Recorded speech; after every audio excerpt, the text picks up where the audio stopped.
Hola,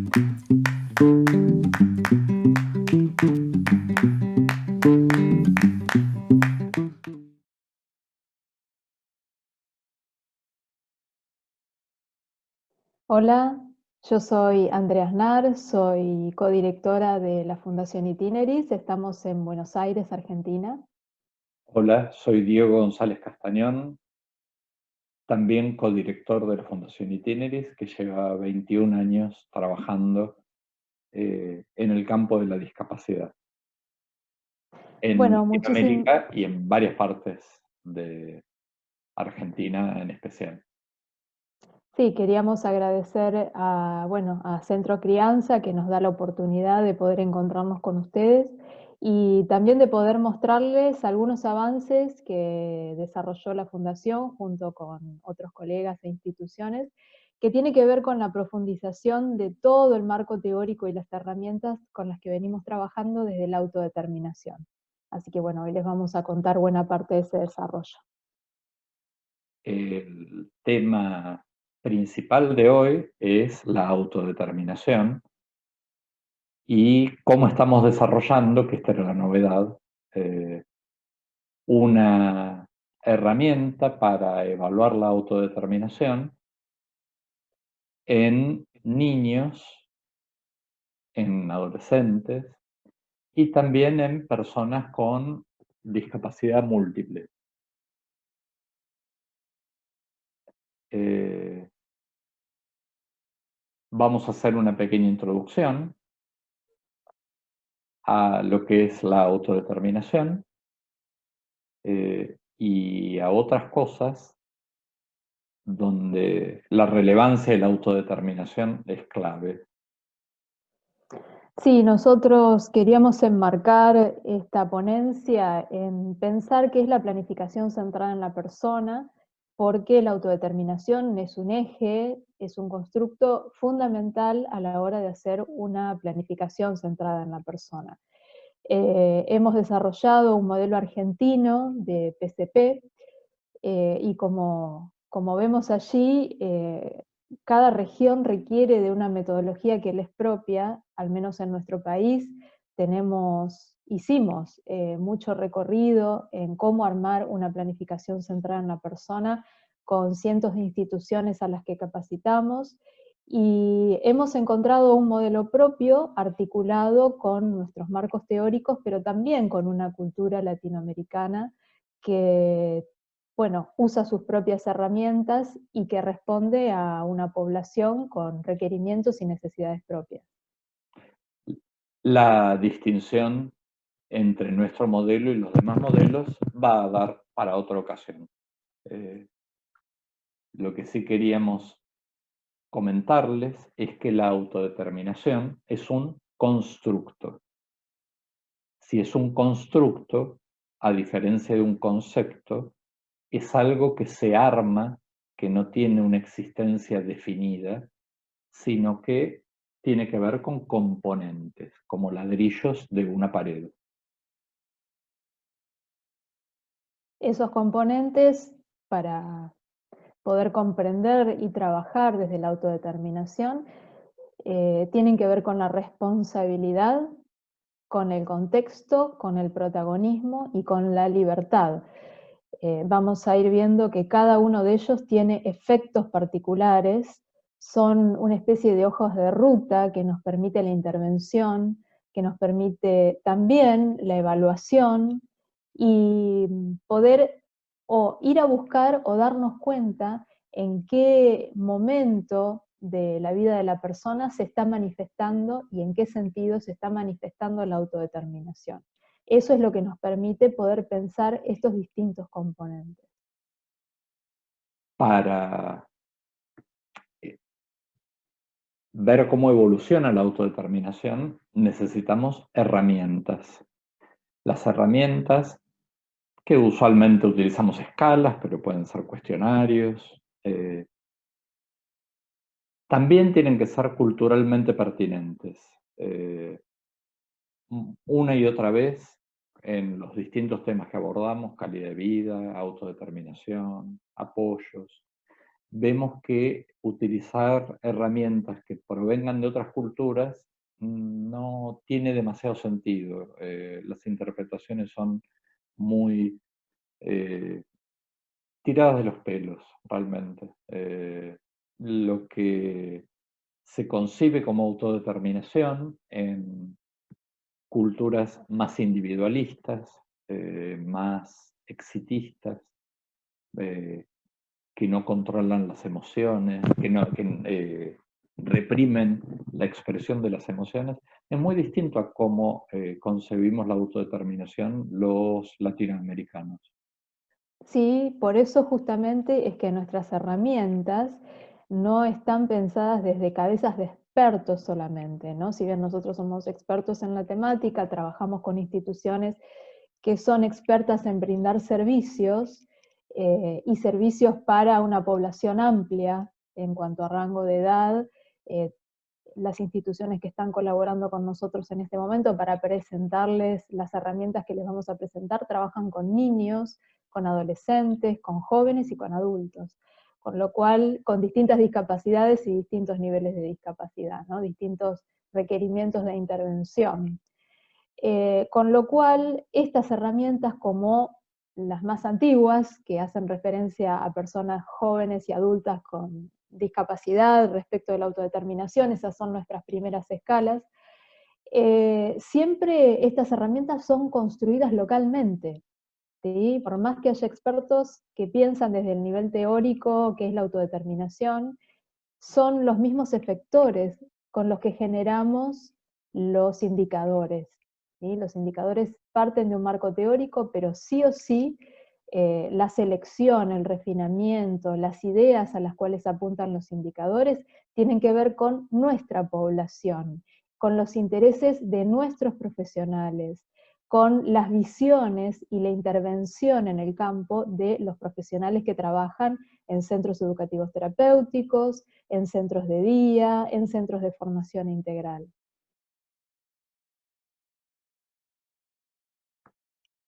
Los resultados de la escala Itineris de autodeterminación para jóvenes y adultos tienen este formato. Este es el formato que preferimos.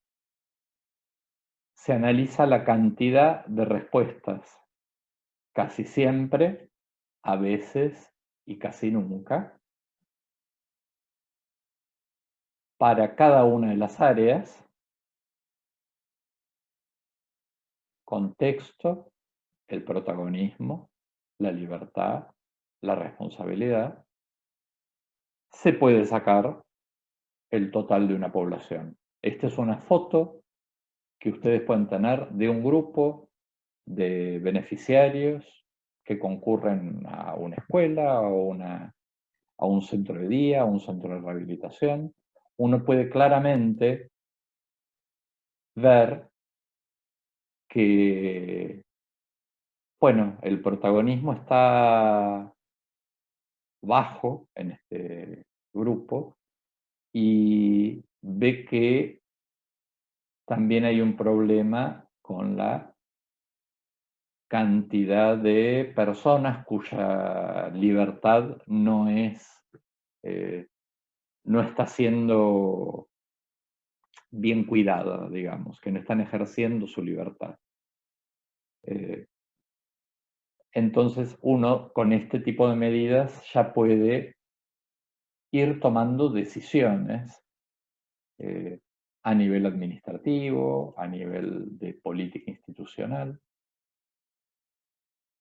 Yendo un poco más a la lupa de cómo obtenemos estos resultados, les mostramos ahora sí, indicador por indicador, cada grupo de indicadores, como ven, corresponde a un constructo, ¿no? A un componente de la autodeterminación. Acá estamos viendo del componente de la libertad, todos los indicadores en realidad con los que trabajamos este componente para medir la autodeterminación. Más abajo está responsabilidad. Y este tipo de procesamientos de los datos, como decía recién Diego, nos permite, en este caso, ver a cada indicador y su comportamiento, en este caso a nivel grupal. rápidamente por indicador podemos identificar también cuáles son los focos en los que tenemos que intervenir. Los focos de intervención a veces tienen que ver con detectar las fortalezas grupales o las fortalezas individuales, porque esto también se puede hacer a nivel individual, y también cuáles son los requerimientos de mayor urgencia con la lógica del semáforo, ¿no? Todo aquello que tiene mayor magnitud de rojo, allí es donde seguramente vamos a intervenir, porque son las debilidades, y donde hay mayor cantidad de verde, mayor porcentaje, bueno, allí tenemos una gran fortaleza también para hacer jugar a la hora de la intervención. Fíjense con respecto a esta área de libertad, que se reúne con amigos por iniciativa propia y tiene opciones para usar su tiempo libre, son claramente dos focos de intervención, y expresa lo que le gusta y lo que no le gusta es una fortaleza. Entonces uno hace pie en lo que es una fortaleza para ir hacia lo que no es una fortaleza. Bien. Con esa misma lógica y ese mismo espíritu es que estamos construyendo estas nuevas herramientas destinadas a población de niños, de adolescentes y también de personas que quizá no están dentro de este rango etario, pero sí tienen severas limitaciones o multidiscapacidades. Ahora, ¿Cuál es el marco teórico, ¿no?, en el que nos estamos basando? Bueno, como les veníamos contando, en todo el desarrollo de todos estos años, en donde la autodeterminación hace un diferencial esencial respecto de lo que es la autonomía.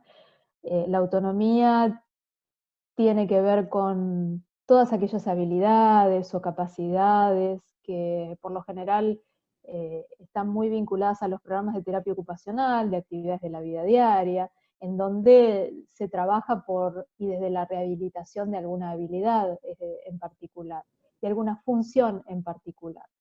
Esto sí es algo muy importante para ser tenido en cuenta desde la autonomía, pero la autodeterminación definitivamente es algo diferente porque involucra a la subjetividad, involucra al deseo, involucra a la propia percepción que tiene la persona de su vida o a la construcción también de esa percepción y de esa subjetividad. Por eso es que estamos desarrollando con este espíritu de poder construir algo del orden de la subjetividad y de la autodeterminación, esta nueva herramienta destinada a niños y a adolescentes y también a personas con alto requerimiento de intervención. la autonomía sigue la lógica individual. Más allá de las intenciones buenas que pueda tener un practicante individual o una institución, el camino de la autonomía nos lleva a individuos y no a personas. Es implícitamente capacitista, es binaria, hace que lo logre o no lo logre, y se inscribe en una lógica meritocrática y excluyente. Esto no es un efecto de las instituciones, pero pensar en autonomía nos lleva a pensar en todo lo que no puede hacer solo una persona con discapacidad y en todo el poder concentrado que tienen los demás que, como no son autónomos, completamente autónomos, autoválidos, se decía en alguna época, bueno, tienen que habilitarles las cosas quienes concentran el poder. Nosotros estamos deliberadamente trabajando en buscar la heteronomía como un precursor de la autodeterminación y dejar a la autonomía para un campo específico de intervención que es el de la rehabilitación, y está muy bien, pero la autonomía se ha utilizado para inspirar los nuevos paradigmas, y la autonomía no es parte de los nuevos paradigmas. Buscamos Sí, y digo que hablando justamente de esto, Diego, pienso que el constructo de la autodeterminación y poder buscar precursores, ¿no? Nos enlaza una cosa con otra, pensar la heteronomía desde el contexto vincular, que es un componente de la autodeterminación, ¿no? Nosotros al poder tener 4 componentes, vamos a repetirlos por las dudas, el protagonismo, la libertad, la responsabilidad y el contexto, que en tiempos de pandemia venimos viendo que el contexto tiene un peso sumamente relevante, ¿no? Poder pensar la autodeterminación haciendo jugar el contexto tiene todo que ver con pensar la heteronomía, como decía Diego, y descentralizar ese poder que tiene, que se le supone, ¿no?, que tiene el contexto, porque también es una descentralización para fortalecer el posicionamiento subjetivo de la persona. Porque si no, el contexto aparece como el gran certificador, ¿no? Eh, ese elemento que permite decir si puede o si no puede hacerlo solo. Acá el contexto juega desde otro lugar, desde un lugar mucho más colaborativo, desde un lugar mucho más humanizante, que es lo que vamos a ver ahora. Lo que las instituciones nos cuentan en esta época de gran restricción y que no se puede concurrir a las instituciones es que las personas aprenden muchísimo. Esos que creíamos que no interactuaban, esos que estábamos convencidos que no se les caía una idea, resulta que se les caen ideas y se les ocurren cosas y aprenden. Y venían a la institución porque no podían solos. Y ahora la pandemia los pone en una situación donde están mucho más solos y la institución puede acompañar de lejos y resulta que pueden. Y los trabajadores de las instituciones reformulan su trabajo y ya no tienen que habilitar dentro de la institución, sino acompañar procesos fuera de la institución. Y por ahí nos siguen sin ser autónomos, pero son heterónomos. En la heteronomía, lo que se busca es una ética de hacer el bien en función del otro, no de hacer bien una tarea. Esto no es come con cuchillo y tenedor, usa los cubiertos. Sí, es come con los otros en la mesa. Sigue órdenes simples. No, esto es colabora en el hogar. Eh, Estas ABD no son para cumplir en un laboratorio, son para habilitar el ejercicio de la ciudadanía y son relevantes para todos, no individualmente. La heteronomía busca la plena inclusión y, al igual que la autodeterminación, busca equiparar oportunidades y empoderar a las personas, no remarcar una y otra vez, yo te doy servicios porque no podés solo. Bueno, desde también nuestro marco teórico y yendo quizá un poco más allá de lo que es el modelo social, o a propósito del modelo social, como para dar un paso más a partir de esto, modelo social que está muy ligado al concepto de autonomía. La autonomía en tanto la posibilidad de desarrollo individual en una comunidad en donde las barreras están siempre del lado de la comunidad, ¿no? Y donde la comunidad tiene que aprender mucho para desarticular todas las barreras físicas, las barreras actitudinales. Pensar en el modelo subjetivo es poder entender que las barreras pueden estar tanto en la persona y en su entorno inmediato vincular, como también en la comunidad, ¿no? Poner siempre las barreras por fuera impide muchas veces un desarrollo personal que pueda desarticular también las propias barreras que tienen muchas veces las personas con discapacidad. Y muchas veces también las familias, ¿no? Cuando no se trabaja, por ejemplo, la contracara de la autodeterminación, que es la sobreprotección, ahí nos encontramos con una barrera enorme, ¿no? Y definitivamente pensar en autonomía no nos ayuda para nada en la desarticulación de cualquier barrera que tenga que ver con la sobreprotección. Sí nos ayuda mucho la autodeterminación. ¿Por qué? Simplemente porque hay un componente como el contexto vincular que va a contemplar cómo ese contexto sí se comporta o no como una barrera, y los demás componentes, ¿no? Del lado de la persona, su responsabilidad, su manejo de la libertad, el ejercicio del protagonismo. ¿Dónde están las barreras en la persona para que todo esto se desarrolle? La autonomía fue popularizada como principio ordenador dentro del modelo social, porque los impulsores del modelo social eran principalmente personas con limitaciones motrices o ciegos. Muy tardíamente se sumaron las personas sordas, con toda la diversidad de sordos, hipoacúsicos, implantados, oralizados. Pero todos ellos se olvidaron de los intelectuales y de los que tenían un trastorno psiquiátrico que hoy llamamos adecuadamente discapacidad psicosocial.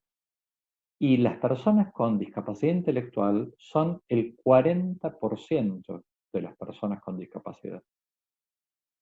El mundo de la discapacidad tiene una mitad, que es motriz, 40% más o menos, y otra mitad que es intelectual o psiquiátrica, otro 40%.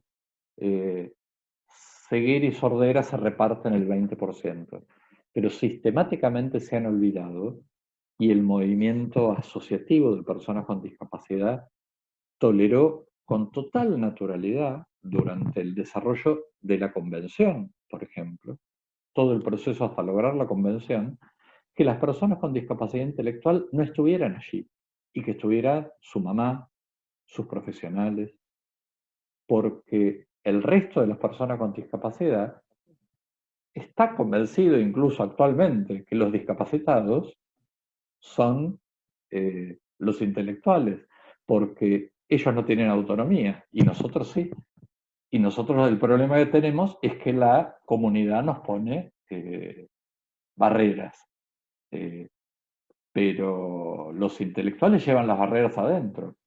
El concepto de autodeterminación nos permite darnos cuenta de las verdaderas dimensiones del colectivo de discapacidad y generar un modelo que dé cuenta tanto de las barreras que están fuera de la persona como de las que están dentro de la persona. El funcionamiento depende siempre de una persona en un contexto. No existe un modelo social de la discapacidad si luego pensamos en individuos. Siempre tenemos que pensar en un contexto, una situación social en la cual la persona se mueve. Y naturalmente las intervenciones pueden ir tanto para la comunidad y las instituciones como para la persona y su red de pertenencia. Mejorando ambos lados del triángulo, podemos disminuir la discapacidad de una persona, aunque las limitaciones sean crónicas y sean las mismas. Sí, ahí también vemos que en la base del triángulo decía intervenciones transformadoras, ¿no? Esas intervenciones transformadoras son herramientas bien concretas para lograr los objetivos que nos mencionaba Diego, tanto hacia la persona y su red de pertenencia como a la comunidad y las instituciones de las que participa la persona. Esas intervenciones transformadoras en nuestro modelo son tres. Esas tres intervenciones son los servicios que recibe la persona, Nosotros por servicios entendemos todo, el abanico prestacional que tiene nuestro programa de rehabilitación a nivel nacional. Los recursos que Todos los, son todos los servicios son las prácticas profesionales, las lo que hace, prácticas profesionales de rehabilitación, así es. o de educación. eh, Ujú. los recursos, dale. Sí, los recursos que son todas aquellos dispositivos o las acciones que hacen que las personas dispongan de herramientas concretas como por ejemplo un subsidio por su discapacidad, el pase de transporte, el certificado de discapacidad, em, cualquier programa, cualquier dispositivo que un gobierno, una organización de la sociedad civil, una familia ponga a disposición de la persona con discapacidad, estos son recursos, ¿sí? Entonces, tenemos los servicios, tenemos los recursos, y la tercera intervención transformadora tiene que ver con los apoyos. Los apoyos que también tienen una conceptualización muy particular. Un apoyo no es un concepto que se pueda usar indistintamente e indiscriminadamente como sinónimo de ayuda o muchas veces banalizar la palabra apoyo para hacerla sinónimo de un montón de intervenciones que no son apoyo. Nosotros tenemos una definición bastante precisa de lo que es un apoyo y también tiene componentes sin los cuales no podríamos pensar que esa intervención es un apoyo. El apoyo es una actividad vincular que se da entre humanos. Esto quiere decir que no es una silla de ruedas, que no es una configuración de un montón de cosas que se hacen para que la persona tenga mejor adaptación curricular. Eso para nosotros no es un apoyo. Las estrategias Eh, son parte de los servicios. Las estrategias educativas, lo que se habla en el mundo educativo de configuraciones de apoyo, esos son recursos humanos, son servicios, estrategias didácticas, adecuar un currículum no es un apoyo, es otra cosa, es adecuar un currículum. Eso es parte de la tarea docente. Está muy bien hecho. Eh, los apoyos son de bajo costo y alto impacto. Faltan tres, algunos componentes. algunos componentes, faltan tres componentes. Veníamos diciendo que es una actividad vincular.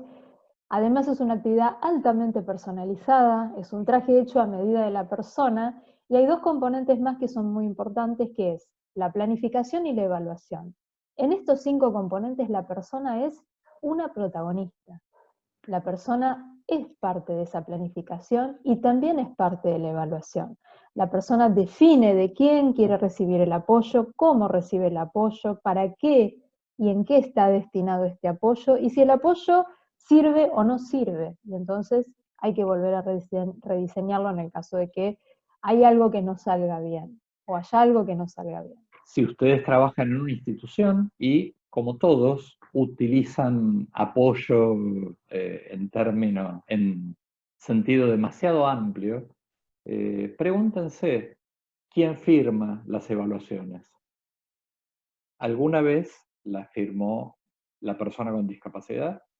Porque si no la firma la persona con discapacidad, es un servicio, es trabajo profesional, no es un apoyo.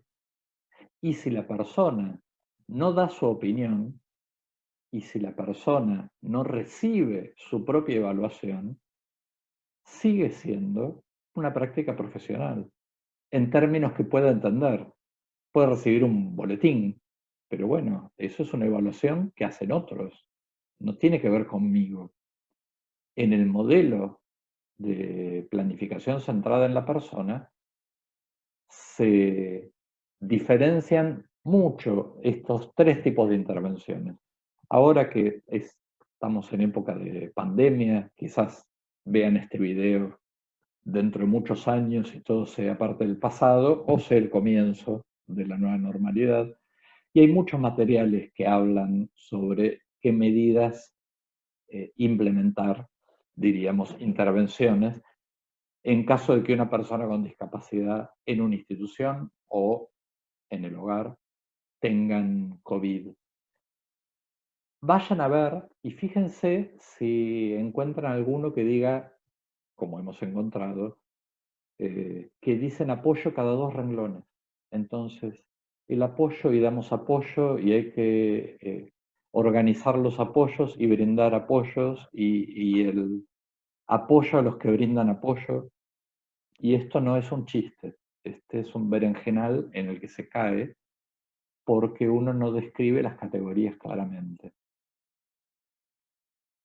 Para poder intervenir y antes de intervenir, tengo que tener muy en claro la autodeterminación de la persona y tengo que tener muy en claro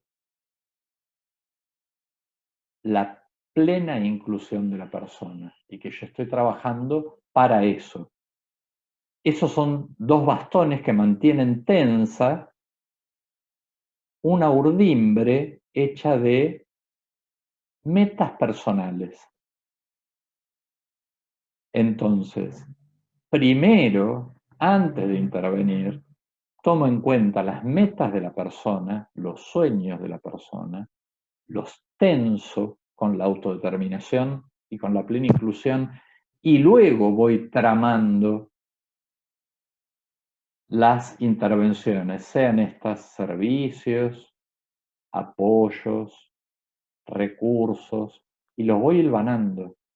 Y el Sí, textil que va saliendo cambia en distintas épocas de la vida y en distintas instituciones y en distintas ciudades, y no se puede uniformar. no, de hecho es un modelo individual, subjetivo, en este caso, para ser más precisos, y Personal. lo que tenemos que tener en cuenta es que la autodeterminación es fundamental. Cuando nosotros queremos implementar este modelo y ponerlo en práctica, vamos a darnos cuenta que si la persona no tiene un trabajo previo o si no estamos iniciando un trabajo en autodeterminación integral, ¿no? Que no solo tenga que ver con ella, sino también con su entorno, que tenga que ver con su familia, va a ser muy difícil que podamos encontrar junto a ella o que ella pueda expresar esas metas de las que hablábamos recién. Para que una persona con discapacidad pueda formular sus metas, tiene que tener un trabajo previo en el protagonismo, en sentirse orgulloso, en sentirse valioso, en hacer algún uso de su libertad, en la habilitación que le da el contexto, en un reconocimiento de parte de ese contexto, también fuertemente en la responsabilidad, en cómo se compromete con los objetivos que ella se puede ir armando para su vida y para su proyecto de vida. En realidad todo esto no es que se da de una forma lógica y secuencial, ¿no? En general, cuando uno trabaja desde la autodeterminación, no empieza paso 1, paso 2 y paso 3, o componente 1, componente 2 y componente 3. Muchas veces trabajar en un componente nos facilita que a la vez otros componentes se vayan alineando y vayan surgiendo algunos efectos de nuestro trabajo. Entonces no es un trabajo súper prolijo de planilla, es un trabajo subjetivo, subjetivante, y muchas veces se arranca desde un estadio previo, humanizante. ¿Sí? La autodeterminación nos permite realizar un trabajo de humanización y de subjetivación con la persona.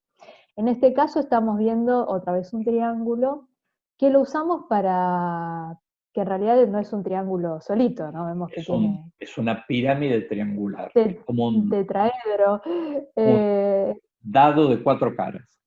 nos gusta, nos gusta también jugar con los gráficos y las formas. Y esto nos sirve para representar cómo interactúan de a pares los componentes de la autodeterminación y cuáles son los efectos, ¿no? Si yo trabajo, en este caso, con la responsabilidad y el protagonismo, seguramente voy a alentar que aparezca la iniciativa en la persona, que es algo bastante difícil de lograr muchas veces en el ámbito de la discapacidad intelectual, que tengan iniciativa, que propongan ideas. Si trabajo la responsabilidad y uso el contexto vincular, voy a tener un montón de recursos. Nosotros siempre hablamos de recursos disponibles, en mayor medida, si son gratuitos mejor, que hay en la comunidad. El punto es cómo la persona aprende a apropiarse de esos recursos y cómo su entorno más inmediato también lo hace. Si trabajamos desde el protagonismo y desde ese contexto que muchas veces define, ¿no? Define blanco sobre negro, bueno, entonces estamos trabajando algo del orden de los límites, lo que se puede, lo que no se puede, quién soy y quién no soy, quién es el otro y quién soy yo. Si trabajamos desde la libertad y el protagonismo, vamos a estar alentando la creatividad. Digamos, acá hay de nuevo, ¿no? Como mucha precisión respecto del uso de esos componentes, del trabajo con indicadores y de lo que se puede producir a partir de la intervención de este modelo. Sí, la habilitación es fundamental y fíjense que habilitación no es permiso, no es ser que me den permiso. La habilitación entra dentro, involucra la libertad de la persona. Y también tenemos dos pares muy interesantes, que son los límites y las fronteras. Amerita que lo lean después a eso. La puesta en práctica de este modelo nos llevó a ver la necesidad de desarrollar algo específico para jóvenes que tenían alguna discapacidad, desde niños. Y estamos en el presente desarrollando dos escalas. Una escala de autodeterminación para niños y adolescentes o personas con discapacidad con altos requerimientos de intervención. Y menos, no le esperábamos tanto, una escala de progresión en el desarrollo de habilidades heterónomas de la vida cotidiana, entre los 4 y los 6 años. La escala de autodeterminación ya está lista, es muy similar en estructura a la de adultos, y ya comenzaron las pruebas piloto en 5 centros de Argentina. La de habilidades heterónomas de la vida cotidiana va a contar con 4 áreas: el cuidado de sí mismo, las habilidades hogareñas convivenciales, los precursores de la socialización y los precursores de la ciudadanía. Sí, y es entre 4 y 16, porque dijiste recién 6, Ah. entre 4 y 16. Bueno, la verdad que esto que decía Diego, ¿no? Nos topamos con el desarrollo de una escala que fuera precursor de la autodeterminación, pero que a la vez no estuviera centrado en la autonomía. Y queremos hacer hincapié especialmente en el desafío que estamos asumiendo para poder reflejar este concepto de la autodeterminación y que en definitiva sea la autodeterminación aquella meta a la que estamos llegando, ¿no? Aún en las personas con mucho más requerimiento de intervención y con multidiscapacidades. Entonces, ¿de qué se trata esto? ¿Qué es lo que está detrás de este espíritu con el que estamos haciendo estas escalas? Bueno, en principio, evaluar 3 posiciones, ¿no? De la persona con discapacidad respecto de su entorno. Fíjense que siempre está muy presente el entorno. En una primera posición, bueno, que la persona realmente tiene requerimiento de ser asistida, alguien de su entorno, quien fuere, más allá de la complejidad, a veces la complejidad es alta, a veces la complejidad es muy simple, muy sencilla o básica, tiene que intervenir para lograr este indicador. La persona con discapacidad es la receptora de esas intervenciones, pero también va empezando a esbozar algo, ¿no? En un siguiente nivel es colaboradora.